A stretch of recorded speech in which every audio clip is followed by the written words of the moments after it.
Hello friends, guys this is Deepak Tiwari. I welcome you all. तो इस video के अंदर हम डिस्कस करेंगे what is financial year. Financial year का मतलब क्या होता है।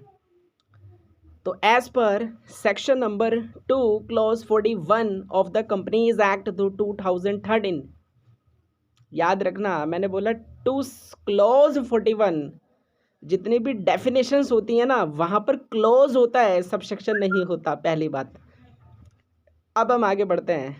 तो as per section number 2 clause 41 of the Companies Act 2013, financial year in relation to company or body corporate means the period ending on 31st day of March every year. But if a company incorporated on or after 1st day of January, in this case the period will be ending on 31st day of March of following year. इसका मतलब क्या होगा, यानी कि financial year वो year होता है जो 1 अप्रैल को स्टार्ट होता है, 31 मार्च को एंड होता है।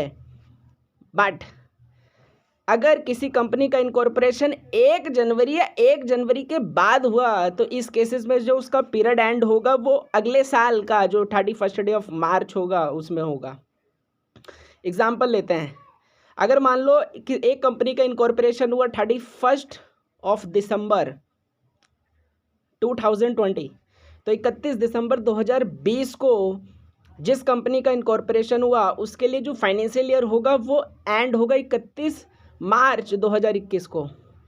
बट अगर मान लो एक कंपनी है उसका इनकॉर्पोरेशन हुआ 1 जनवरी 2021 को, तो इस केस में उसका जो फाइनेंशियल ईयर एंड होगा वो 31 मार्च 2021 को नहीं होगा, 31 मार्च 2022 को होगा, एज पर relevant provision of the companies act 2013। अब हम आगे बढ़ते हैं। Provided that where a company or body corporate which is holding or subsidiary or associate company of a company incorporated outside India. In this case, company have required to follow different financial year for consolidation of its account outside India. In this case, government may on an application made by that company or body corporate allow the period as a financial year, whether or not period is a year. अब हम बात करते हैं, अगर मान लो कोई एक company है जो कि फॉरेन कंपनी है, अगर हमारी हिंदुस्तान की कोई कंपनी है वो होल्डिंग कंपनी है या सब्सिडरी कंपनी है या एसोसिएट कंपनी है किसी आउटसाइड इंडिया की, तो इस केसेस में फाइनेंशियल ईयर की रिक्वायरमेंट पड़ती है, डिफरेंट फाइनेंशियल ईयर की, क्योंकि हमारे हिंदुस्तान में जो फाइनेंशियल ईयर होता है वो 1 अप्रैल को स्टार्ट होता है, 31 मार्च को ख़त्म होता है। लेकिन अगर हम आउटसाइड इंडिया की बात करें तो आउटसाइड इंडिया में जो फाइनेंशियल ईयर होता है वो 1 जनवरी को स्टार्ट होता है, 31 दिसंबर को एंड होता है।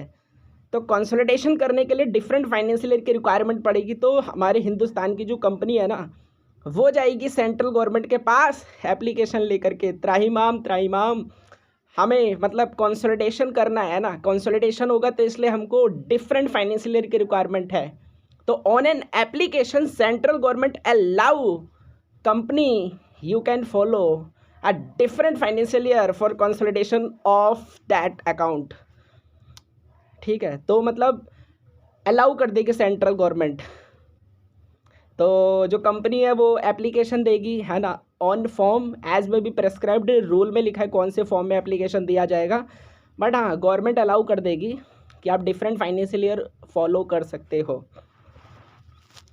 तो that's all about section number 2 clause 41 of the companies act 2013। I hope knowledgeable होगी वीडियो। तो तब तक के लिए bye bye, love you all. अपना ओपिनियन ज़रूर शेयर करना।